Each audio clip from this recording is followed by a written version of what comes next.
People like you at the bottom rung are probably going to hurt our business performance again. The general manager of the branch, who had been transferred from the head office, ridiculed and berated me with a condescending smirk. I couldn't say anything back. Due to the sheer stupidity of this general manager, why doesn't he realize that the branch's poor performance is his own fault? I was so appalled by his idiocy that I couldn't find any words to respond. Then, a year after I joined the branch, "You're fired." Excuse me. I revolted against the general manager who had ridiculed me time and again. My name is David Thompson. One day, I received a directive from the head office. It was about transferring to the branch. I was surprised by the sudden order, but couldn't oppose the decision of the head office. Reluctantly, I decided to go to the branch. First, I went to greet Mr. Johnson, the general manager. "Hello, I've just arrived from the head office. My name is Thompson. Nice to meet you." As I introduced myself, the general manager let out an exaggerated sigh. I've heard the rumors. In the head office, full of elites, you couldn't get on the promotion track and are treated as useless, right? What? He slammed my resume, sent from the head office, onto the desk. And you only have a high school diploma. Does the head office think of this branch as a trash can or something?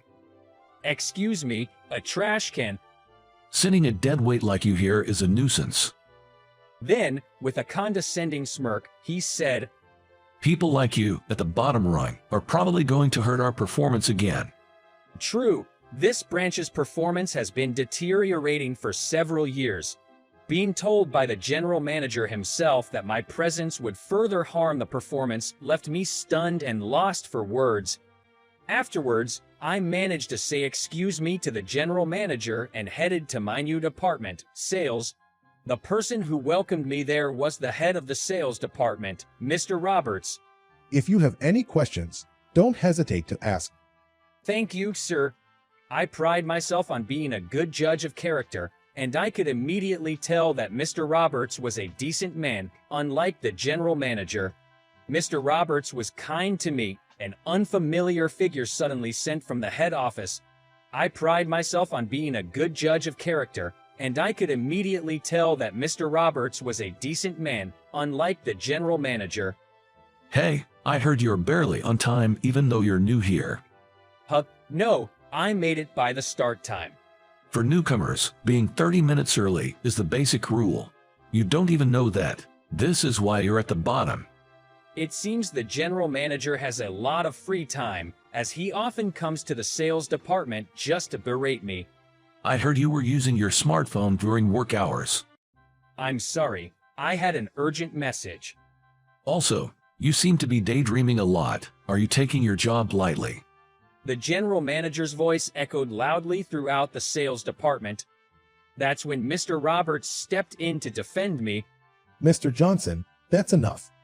Are you challenging me? Admittedly, David is a bit relaxed or laid back, shall we say. Mr. Roberts tried to defend me, though his words weren't exactly flattering. But he is very serious about his work.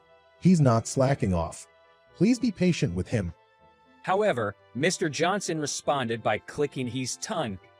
I'll let it slide this time, but Roberts, if you continue to cover for that incompetence, you better be prepared. With deliberately loud footsteps, Johnson left the room. I immediately apologized to Mr. Roberts. I'm sorry, it was because of me. It's all right, but it'd be great if you can ease up a bit on being so laid back, just so the general manager doesn't keep an eye on you. Roberts chuckled. It was true, I was quite relaxed in my approach to work. Checking my phone during work hours and daydreaming was, as the CEO said, unacceptable. So, the general manager had a point, but... Well, Johnson doesn't like me neither. But Mr. Roberts, you're competent unlike me, right? If the general manager doesn't like you, it doesn't matter if you can or can't do your job. Seems I just don't click with him. Roberts is kind to everyone and observant. On the other hand, Johnson changes his attitude based on his mood. Indeed, it's hard to imagine these two polar opposites getting along. I'll work hard for you, not for the general manager. Ha, I appreciate that. You really have thick skin, huh? Taking those words from the general manager without flinching. Really, it did hurt quite a bit. It doesn't look like it. We chatted a bit more before getting back to work, and I began preparations to implement a certain plan. A year after my transfer to the branch office, Thompson, well done.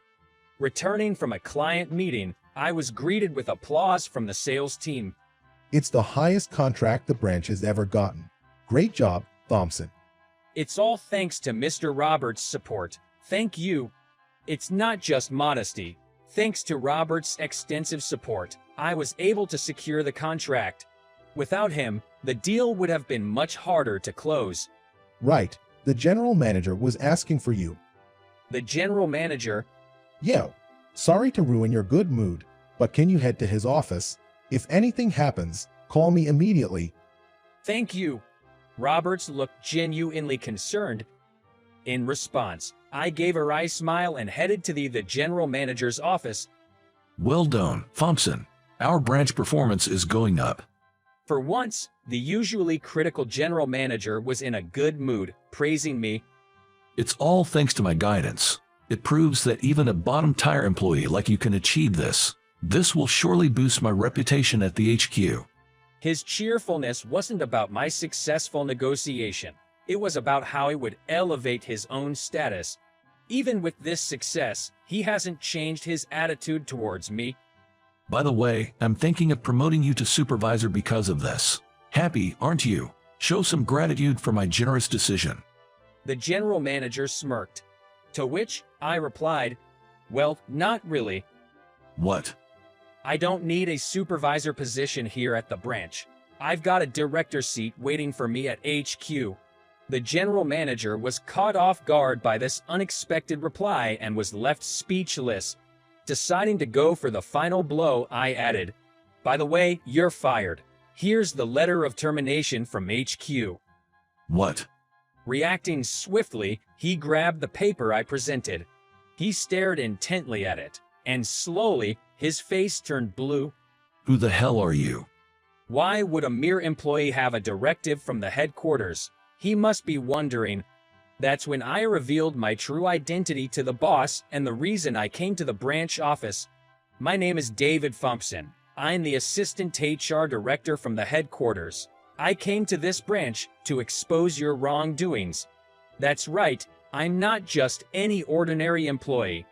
If the folks from the headquarters consider themselves elite, then I'm one of those elites too. The resume I handed to the boss was a complete fabrication. I graduated from a top-tier university in the States, and those rumors the boss heard, I made them up before coming to this branch. I covered myself in lies to ensure the boss didn't get suspicious of me. I was sent here on a direct order from the top executives at the headquarters. My mission, to investigate the cause of the branch's poor performance and to verify claims of power harassment from the branch manager. At first, I had two different objectives, but in the end, these two were connected. The fact was that the boss was embezzling company funds, and he fired those who pointed out this fact to silence them. Those who resisted were either fired or faced some kind of disciplinary action. If the boss didn't like someone, even if they were a valuable asset, he'd deal with them ruthlessly. As a result, only yes men remained around the boss. A branch lacking in talent will eventually fail. The person who reported power harassment by the branch manager was one of the employees who had been disciplined for standing up to him. The branch was under the boss's thumb, with his cronies watching everywhere. Gathering this much evidence amidst all this was quite a work. I pretended to be incompetent to avoid drawing attention from the boss's faction. And there was another reason: to protect Mr. Roberts. Calling him the last shred of goodwill left in this company wouldn't be an exaggeration. All the staffs with title were either part of the boss's faction or simply turned a blind eye. Without a talented individual like Mr. Roberts, this branch is doomed. So, I acted like an incompetent, drawing the boss's attention away from Roberts. Being from the headquarters, he couldn't just fire me, which must have frustrated him. But even as I acted incompetent, I was gathering evidence of the boss's misdeeds. The reason I was always on my phone at work was to communicate with individuals who were against the boss, introduced to me by Roberts, to collect the evidence. To the boss, I might have looked spaced out, but I was carefully observing everyone's behavior in the office. I needed to discern who was a friend and who was an enemy. Being habitually late, well, that's on me. My low blood pressure makes mornings tough. Despite trying hard for a year, I could never get to work early. But let's put that aside. I expanded my network in the branch, recruited allies, and gathered evidence of the boss's wrongdoings. After reporting to the headquarters, they decided to fire the branch manager. So would you mind stepping down from that chair? It's not meant for you. Someone more deserving should sit there. The boss was shaking uncontrollably. Whether out of anger or fear, I couldn't tell. This is an unjust decision. I bet the people you fired felt the same way. I'll sue you. Be my guest. The headquarters is preparing legal action against you. How much company money did you spend? You'll repay all of it. You know our company's attorney is top-notch, right? The boss's face turned from blue to pale. If he had to repay all the money he'd taken, even selling off all his personal assets wouldn't be enough. I continued pressing him. By the way, it seems the employees you fired are preparing to sue you. The headquarters is fully supporting this. Chances of you winning are pretty slim, don't you think? The number of people that he fired wasn't just one or two. If he gets sued for emotional distress, it'll be the end for him. But it's all his own doing. Good work, sir. Perhaps unable to bear the reality presented to him, the general manager slowly slid off his chair. After that, I wrapped up my work and safely returned to the main office. Because of my accomplishments this time, I got promoted to department head.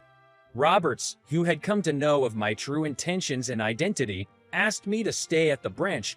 I'm leaving the branch in your hands, Roberts. You're the next general manager. What? It's an order from the headquarters. You wouldn't refuse, would you? I had reported not only the general manager's misdeeds, but also Roberts's contributions to the main office. As a result, the position was now Roberts's to fill.